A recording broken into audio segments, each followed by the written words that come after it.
प्रतिका हो सके। असहयोग आंदोलन के मुख्य उद्देश्य अंग्रेजी सरकार के साथ सहयोग न करना, स्कूल कॉलेज का बहिष्कार करना, सरकारी नौकरी का त्याग करना।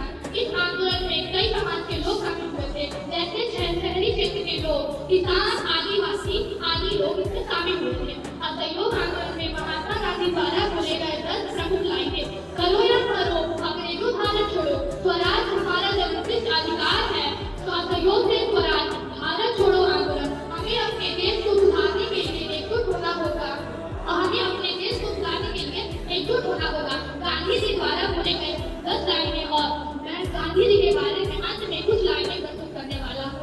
गांधी जी बहुत महान इंसान थे, गांधी जी बहुत अच्छे इंसान थे। उन्होंने कल अपने देश को आजाद कराया। उसने एक असहयोग आंदोलन एक महत्वपूर्ण आंदोलन था, उनके द्वारा इस आंदोलन को चलाया गया था। गांधी जी ने असहयोग आंदोलन के अंत में कहा, मैं आपको एक आखिरी बार कहता हूँ कि हमें अपने देश को सुधारने के लिए एकजुट होना होगा, हमें अपने देश को बचाना होगा, हमें अपने अधिकारों के लिए लड़ना होगा, लेकिन हिंसा के साथ हमें अपने इंसान के लिए जय किसान, एकता शक्ति है, काली पूजा है, सदैव सर्वदा शक्ति। जय हिंद।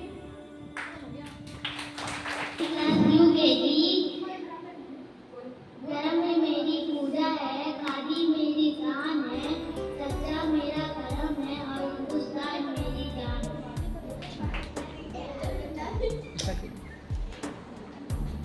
मोहनदास करमचंद गांधी। पता सत्याग्रह आश्रम अहमदाबाद। पेशा किसान। बुनकर। उम्र 53 साल।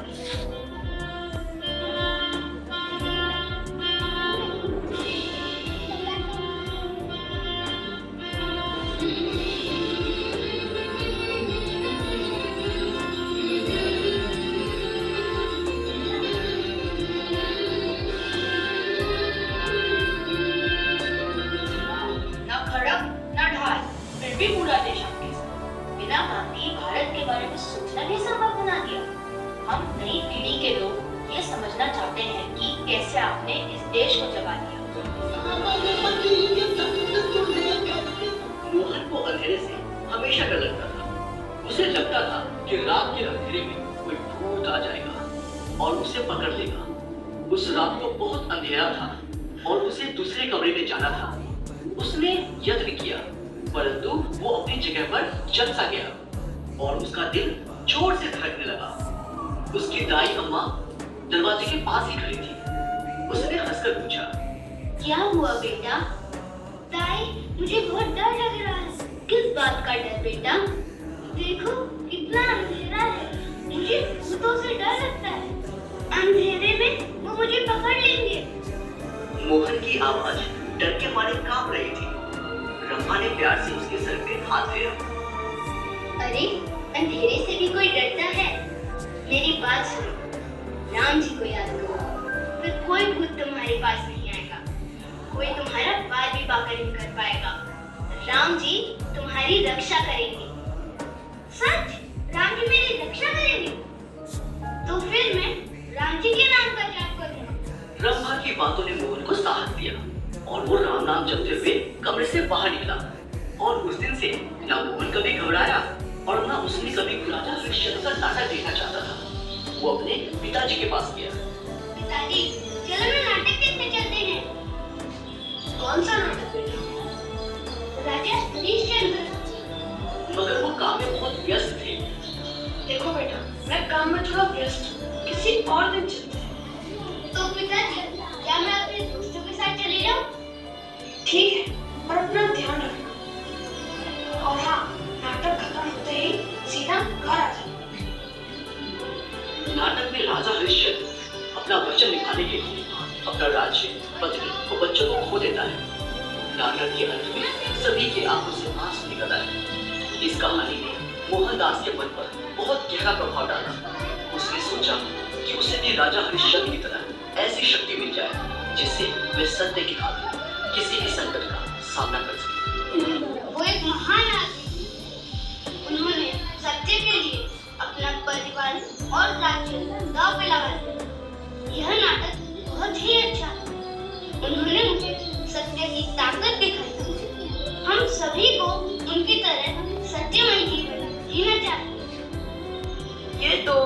असंभव है मोहन। क्यों? असंभव क्यों? हम जैसे लोगों के लिए ऐसा जीवन बिताना कठिन है।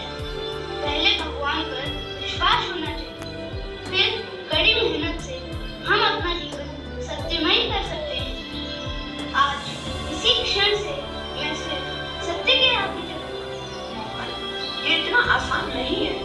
चलो देखते हैं। और उस दिन से मोहन ने सत्य और साहस ने उसे जीवन के अत्यंत कठिन परीक्षा में सफल बनाया, जिसे देखकर सारा संसार चकित रह गया।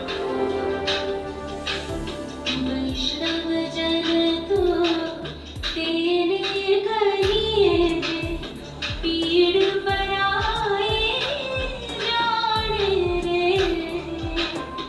वैष्णव जन तो तेरे कहिए पीड़ पराए जाने रे।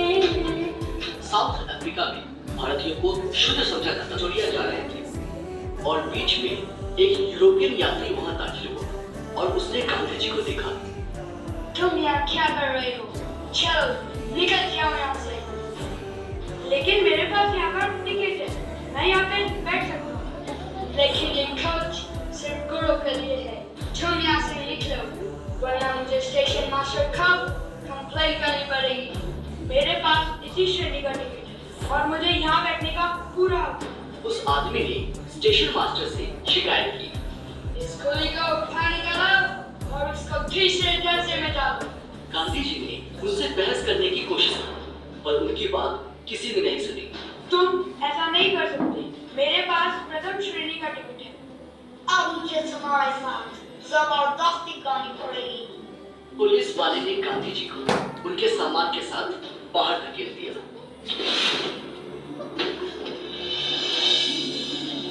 ट्रेन चली गई। गांधी जी ने कड़ी सर्दी में रात गुजारी, लेकिन उन्होंने अपने सामान को छुआ तक नहीं। इस घटना ने उनके जीवन का रास्ता ही बदल दिया। उन्होंने ऐसे अन्याय के विरुद्ध सत्य के हथियार का प्रयोग किया और आगे इसी हथियार को सत्याग्रह का नाम दिया गया।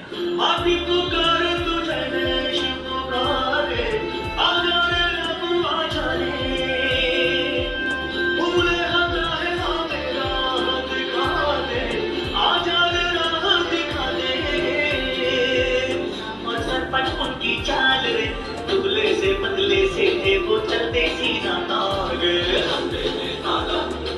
वंदे मातरम, वंदे में मातरम, वंदे मातरम, वंदे में मातरम, वंदे मातरम, वंदे में मातरम, वंदे मातरम।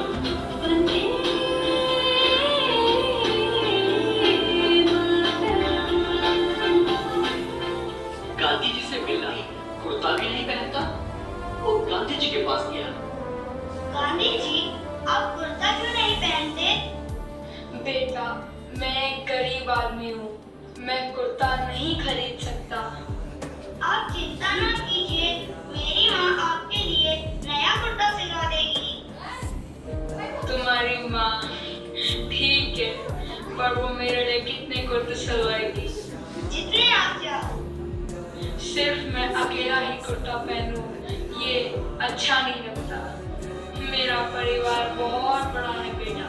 क्या तुम्हारी माँ मेरे 40 करोड़ भाई बहनों के लिए कुर्ते सिलवाएंगी?